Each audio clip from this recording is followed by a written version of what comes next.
여러분 안녕하세요. 릴리의 소재입니다. 오늘 나눠볼 이야기는요. 요즘 영국에서 굉장히 또 크게 이슈가 되고 있는 사건인데요. 그리고 이슈에서 끝나는 게 아니라 많은 영국인들이 백인에 대한 역차별 논란이다 라고 하면서 굉장히 분개해서 대규모 폭동 시위로까지 번지기도 한 사건에 대해서 얘기해 보려고 합니다. 시간은 2025년 12월 3일 오후 11시가 넘은 깜깜한 밤이었어요. 영국의 사우샘프턴이라는 도시로 거슬러 올라갑니다. 어두운 길거리 한복판에서 겨우 18살밖에 되지 않은 청년 한 명이 피를 흘리며 쓰러져 있었어요. 청년은 자신에게 다가오는 경찰들을 향해서 칼에 찔렸다며 숨을 못 쉬겠다고 간절하게 외치고 있었는데요. 근데 여기서 믿기지 않는 일이 벌어져요. 경찰들은 이렇게 피를 흘리며 쓰러져 있는 청년을 구해주기는커녕 오히려 그의 양손에 수갑을 채워버리고 말았습니다. 그리고 고통에 몸부림치며 신음하고 있는 청년을 향해서 경찰관은 아주 차가운 목소리로 그래 보이진 않는데요? 라고 대답합니다. What happened to you, alright? You've been stabbed? Whereabouts? I don't think you have, mate.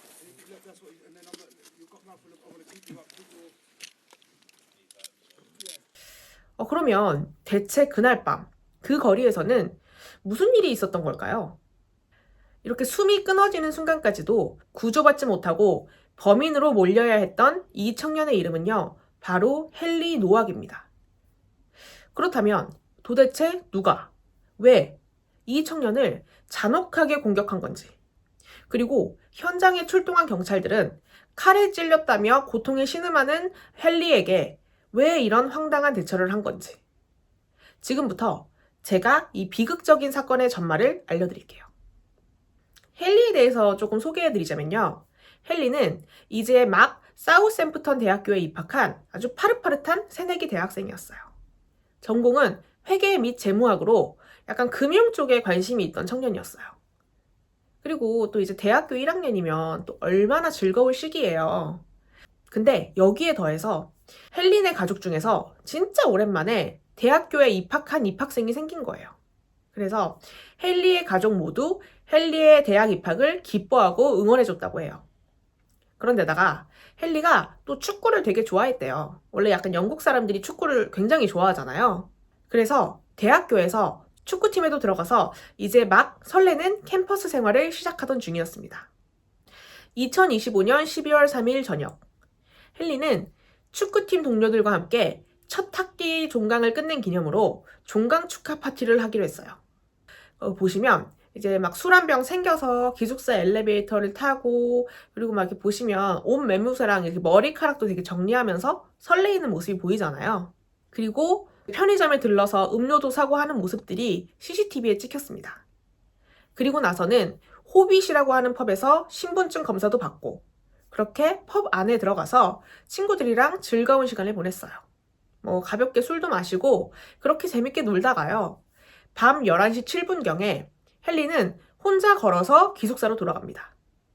이때 당시에 헨리의 혈중 알코올 농도는 운전면허 취소 기준보다 훨씬 낮은 정도였대요. 그러니까 술에 막 만취해서 떡이 되고 이렇게 마신 게 아니라 그냥 약간 비교적 멀쩡한 단계였던 게 후에 부검 결과로 밝혀집니다. 그리고 그렇게 헨리는 약간 알딸딸하게, 그리고 기분 좋은 상태로 이제 약간 핸드폰으로 우리 막 브이로그 찍듯이 길을 걸어가면서 자동차 보이면 차야 안녕 헬로우 칼 막 이러고 이런 식으로 이렇게 얘기하면서 기숙사로 돌아가고 있었어요. 근데 그러다가 헨리의 눈에 조금 특이한 옷차림을 하고 커다란 단검을 차고 걸어오는 한 남자가 들어왔어요. 헨리는 그 모습을 보고 조금 신기하기도 하고 아무래도 좀 술도 들어갔으니까 장난기가 발동했던 건지 브이로그를 찍던 폰으로 그 남자를 찍기 시작해요. 그리고 헨리가 그 남자한테 야, 배드맨, 너 되게 센 척하는 놈 같다? 빨리 말해봐. 너 배드맨 맞아? 이렇게 물어봐요. 그러니까 칼을 찬 남자가 등을 돌린 채 걸어가면서 나 배드맨 맞아. 라고 툭 받아칩니다. 사실 근데 이렇게 보면 헨리가 조금 무례하게 그냥 길거리 지나가고 있는 사람한테 시비 거는 것처럼 보이잖아요. 근데 후에 판사가 밝히기를 헨리가 공격적이거나 위협적인 톤으로 말한 게 아니라 그냥 약간 짓궂고 장난스러운 어투로 말을 건넸다고 해요. 그리고 사실 칼을 가지고 막 이렇게 길거리에 가지고 다니는 게 일반적인 상황은 아니니까 칼을 보고 너 배드맨이야? 라고 이렇게 말을 건넨 걸 수도 있고요. 근데 그 직후에 남자의 태도가 돌변합니다. 남자는 헨리가 자신을 촬영하는 걸 막으려고 헨리의 휴대전화를 거칠게 빼앗으려고 했고요. 그 과정에서 두 사람 사이에 격렬한 몸싸움이 벌어지게 돼요. 당시 주위에는 이 광경을 목격한 사람이 아무도 없었는데요. 두 사람의 몸싸움이 극에 달한 순간 남자는 자신이 차고 있던 무려 21cm의 거대한 단검을 뽑아들었습니다. 그리고 방어할 무기도 없는 헨리를 향해 무려 5차례나 무자비하게 칼을 휘둘렀어요. 그 중에는 헨리의 가슴 부위를 깊숙이 찌른 치명타도 포함되어 있었습니다. 남자가 헨리가 무례하다고 충분히 받아들였을 수 있어요. 뭐 그냥 길 걷고 있는데 아무리 칼을 차고 있어도 길 걷고 있는데 야, 너 나쁜 놈이지. 너 배드맨이지. 말해봐. 얼른 말해봐. 너 센 척하는 것 같아. 이렇게 말하면 헨리가 되게 무례하다고 받아들였을 수 있거든요. 근데 그렇다고 해서 마치 준비된 것처럼 칼로 사람을 찌른다? 그것도 그냥 이렇게 방어하려고 찌르는 것도 아니고 가슴 부위에 치명상을 입힐 정도로 사람이 죽을 수도 있을 만큼의 강도로 격렬하게 찌른다? 이건 조금 말이 안 되잖아요. 그렇게 칼에 맞은 헨리가 피를 흘리며 바닥에 쓰러지자 이 남자는 헨리를 구해주기는커녕 칼에 찔려 고통받으면서 도망치려고 하는 헨리의 모습을 자신의 휴대전화 카메라로 촬영하기 시작해요. 그리고 그 남자의 형이 경찰에 신고를 하게 되는데요. 신고를 받은 햄프셔 경찰들이 현장에 도착하게 됩니다. 여기서부터 이제 영국인들이 분개했던 포인트가 시작이 되는데요. 경찰들이 칼에 찔린 채 숨을 헐떡이던 헨리 앞에 도착했을 때 칼을 든 범인은요, 경찰들에게 헨리가 자신에게 인종차별을 하면서 폭력을 행사했다. 그래서 정당방위로 헨리를 칼로 찌른 거다라고 주장했어요. Has anyone been hurt other than him? Yeah, me. He's grabbed my brother. He's took my turban off. Started grabbing my head. Are you from like injured? that. Yeah, I've got swollen eye, little bruises. Alright, just step back a little bit for me. Someone flag these down. 근데 후에 이 주장은 거짓으로 밝혀졌습니다. 헨리를 찌른 범인이 비백인, 그러니까 유색인종이었거든요. 그러다 보니까 경찰 입장에서는 앞뒤 상황 판단 안 하고 그냥 그 남자의 말만 듣고 유색인종 이꼴 인종차별 피해자라고 본 거고요. 헨리는 백인이잖아요. 그렇다 보니까 그냥 선입견을 가지고 백인이 그냥 인종차별 했나 보다. 이렇게만 판단하고 넘겨버린 거예요. 현장의 경찰들은 더 조사해볼 생각도 안 하고 피를 흘리며 쓰러져가는 헨리를 오히려 인종차별 폭행 용의자로 판단하고요. 헨리는 폐에 피가 차서 숨이 넘어가는 와중에도 경찰들에게 칼에 찔렸다라고 무려 9번이나 얘기를 합니다. 그리고 그걸 들은 한 경찰이요, 어디에 찔렸는지를 물어봐요, 헨리한테. 그리고 헨리의 셔츠를 들어 올려서 상처를 확인합니다. 그리고 경찰이 그런 거 같지는 않은데? 라고 대답합니다. 참 기가 차죠. 이렇게 경찰들은 헨리의 말을 무시하고 범인의 말을 더 신뢰하면서 칼에 맞아 죽어가던 헨리의 손에 수갑을 채웠습니다. 수갑을 채운 후 1분 뒤에 이상함을 느낀 경찰들은 구급차를 부르고요, 헨리에게 심폐소생술을 실시했는데요. 헨리는 구급차가 도착을 하기도 전에 이미 의식을 잃고 그렇게 현장에서 허무하게 사망하게 됩니다. 자, 그렇다면 이렇게 말도 안 되는 거짓말로 경찰을 속이고 겨우 18살밖에 안 된 대학생을 무참히 살해한 이 남자는 도대체 누구였을까요? 그의 정체는요, 당시 23살이었던 영국인 빅럼 디그와였습니다. 경찰 조사 결과 디그와는 인도계 시크교도 신자였던 것으로 밝혀졌는데요. 여러분, 혹시 시크교에 대해서 좀 아시나요? 시크교는요, 인도의 고착화된 신분 제도인 카스트 제도를 전면으로 반박하면서 신 앞에 모두가 평등하다는 교리를 내세우는 종교인데요. 왜 우리 영화나 뉴스 같은 데 보면 되게 머리에 엄청 큰 터번 같은 거 쓰고 수염을 되게 길게 기른 인도 남성들을 본 적 있으세요? 그 사람들이 거의 99% 시크교도 신자들이라고 합니다. 이 시크교도 신자들은요, 5가지의 약속을 지켜야 한대요. 근데 4가지는 굳이 설명드리지 않을게요. 여기서 중요한 내용은 아니니까. 근데 이 5가지 약속 중에 한 가지가 신도들은 키르판이라고 하는 의식용 단검을 늘 소지해야 한다고 해요. 이걸 소지하는 이유는요, 남을 공격하기 위해서 절대 아니고요. 불의에 맞서고 약자들을 보호하겠다는 방어의 상징입니다. 아니, 약자 보호하라고 방어용으로 가지고 다니라는 단검을 사람을 공격하는 데 쓴다? 이거 진짜 말도 안 되는 거예요. 실제로 영국의 공식 시크교 단체들은요, 디그아가 휘두른 건 종교적인 상징인 키르판이 아니라 그냥 사람을 해치기 위해 흉기로서 사용했을 뿐이라고 디그와의 반사회적 행동에 강력하게 선을 긋습니다. 그리고 피해자인 헨리를 깊이 애도했습니다. 체포된 이후에도 디그와는 법정에서 끝까지 헨리가 먼저 나를 주먹으로 때렸고 인종차별적인 욕설을 퍼부어서 어쩔 수 없이 방어한 것이다 라며 정당방위를 주장했어요. 근데 아무리 그 현장 근처를 샅샅이 뒤져봐도 디그와의 주장을 뒷받침하는 증거는 단 하나도 나오지 않았습니다.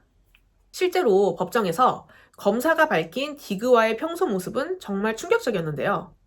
디그와는 평소에 무기를 소지하고 다니는 것 자체를 즐기는 일종의 칼 집착증이 있는 사람이었어요. 이게 얼마나 칼을 좋아했냐면 그 자기의 친형의 결혼 선물로 칼을 선물했을 정도래요. 아니, 결혼 축하 선물로 칼을 준다? 누굴 위한 선물이에요? 형은 형이라 치고 형수님은 자기들 결혼 선물인데 칼 준다? 이거 좋아할 사람이 누가 있을까요? 그리고 게다가 사건 직후 디그와의 어머니인 키란 카우르가 현장으로 급히 달려왔는데요. 엄마 역시 아들을 올바르게 인도하기는커녕 아들이 범행에 사용한 피 묻은 단검을 본인의 가방에 빼돌려 숨겨주다가 경찰에 함께 체포되었습니다. 그리고 아까 제가 경찰에 신고한 게 디그와의 형이라고 했잖아요. 그 형도 똑같은 사람이에요. 디그와한테 야, 너 무조건 정당방위라고 말해라 라고 조언 아닌 조언을 해줬다고 합니다. 그러니까 형도 똑같아요. 그리고 심지어 형은요, 경찰에 신고할 때도 헨리가 자신의 동생에게 인종차별을 했고 그것을 막으려다 동생이 정당방위를 한 거라고 거짓 신고를 했어요. 그러니까 형부터가 거짓말로 신고를 해버리니까 그냥 가족들 수준이 다 똑같다고 보시면 돼요. 자, 그러면 사건의 전말을 다시 한번 짚어보면요. 미래가 창창하던 18살 대학생 헨리는요, 그저 밤길을 걷다 무기를 자랑하듯 차고 다니던 위험한 인물, 디그와를 마주친 것 뿐이었어요. 어떻게 보면 사소한 말싸움이 몸싸움으로 번지자 디그와는 흉기를 휘둘렀고요. 헨리가 쓰러진 뒤에는 인종차별을 당했다며 뻔뻔한 거짓말로 피해자 코스프레를 했습니다. 결국 법원은요, 디그와의 주장을 전부 기각했습니다. 헨리가 디그와에게 신체적, 인종적 학대를 가했다는 그 어떤 증거도 없었으며 디그와가 자신의 살인 행위를 정당화하기 위해 비열한 거짓말을 꾸며낸 것이라고 결론지었죠. 결국 배심원단은요, 얼마 전인 2026년 5월 28일, 그러니까 진짜 얼마 안 됐죠. 디그와에게 살인죄에 대한 유죄 판결을 내렸습니다. 디그와는 최소 21년 동안은 감옥에서 절대 나올 수 없는 종신형을 선고받았고요. 범행 도구를 숨겨준 그의 어머니 역시 유죄 판결을 받게 되었습니다. 이 사건에 대한 재판은 끝났지만 영국의 상황은 여전히 뜨겁습니다. 사건 당시 경찰이 피를 흘리며 쓰러져 있는 백인 대학생인 헨리의 말을 무시하고 수갑을 채워 방치했다는 바디캠 영상이 공개되자마자 사우샘프턴 전역에서는 경찰의 무능함과 역차별 때문에 청년이 죽었다라며 대규모 분노 시위가 일어났어요. 그리고 이 시위 과정 중에서 경찰관 11명과 경찰견 1마리가 부상을 당했고요. 시위에 참여한 여러 인원들이 체포되기도 했습니다. 현재 이 사건은요, 경찰행동감사기구인 IOPC에 넘겨져 엄중한 조사를 받고 있습니다. 그리고 영국의 총리인 키어 스타머는요, 자신의 공식 인스타그램 계정에 헨리에 대한 추모 등의 내용을 담은 의견을 게시하기도 했어요. 근데 여기 댓글에도 여론들이 안 좋아요. 총리의 탓을 하는 댓글들도 있고요. 그리고 공공장소에서 종교적인 이유든 어떤 이유든 칼 소지를 금지하라는 법안을 촉구하는 여론들도 있었습니다. 그리고 25세 이하의 아이를 갑작스럽게 잃은 유가족들을 지원하는 사이트인 투위쉬에서는요, 헨리에 대한 추모와 함께 자선 축구 행사 모금을 촉구하는 글도 올라왔습니다.